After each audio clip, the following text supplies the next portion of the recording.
The sun is out, the temps are rising, and that can only mean one thing. It's time to fire up the grill. Whether you're a seasoned pitmaster or just learning the ropes, two of the nation's top barbecue pros, Chef Eric Gephart and Chef Jacob Lubbers, have something for everyone. Expert tips, mouthwatering recipes, and the latest in grilling gear that can help make your Memorial Day cookout unforgettable.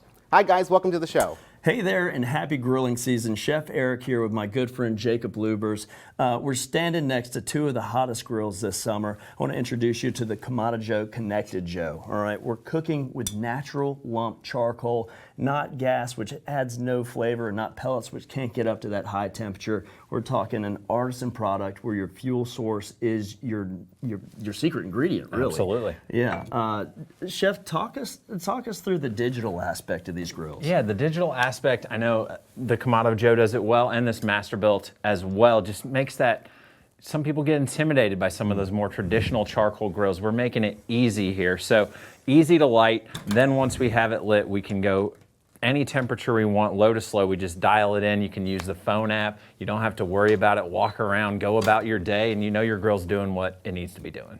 I like to tell people a couple of tips for cooking for a large group. If I'm doing 4 or 5 steaks or more, get that larger roast, all right? These are both best in class, low and slow and fast and furious. So we can put a little smoke on there, take that roast to just below where we want it to finish, and then hit what we call the barbecue pause button. The Kamado Joe and the Masterbuilt do a great job, and then we're gonna slice those steaks right in front of people, sear them. We're gonna crank those temperature up with the digital access. Big, bold, blistering sear. Any thoughts on how to cook for a large crowd? Yeah, when I'm cooking for a crowd, I always like to make sure they're always eating. So if we're doing something low and slow, whether it's like these ribs up here, some pulled pork, some brisket, that's gonna need some rest time.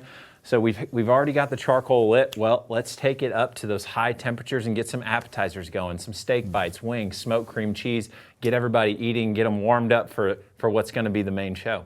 So for more information on these gorgeous grills, check out KamadoJoe.com and Masterbuilt.com. And I just don't have enough good things to say about this. From our backyard to yours, cheers and happy grilling. Back to you. Thanks for joining us.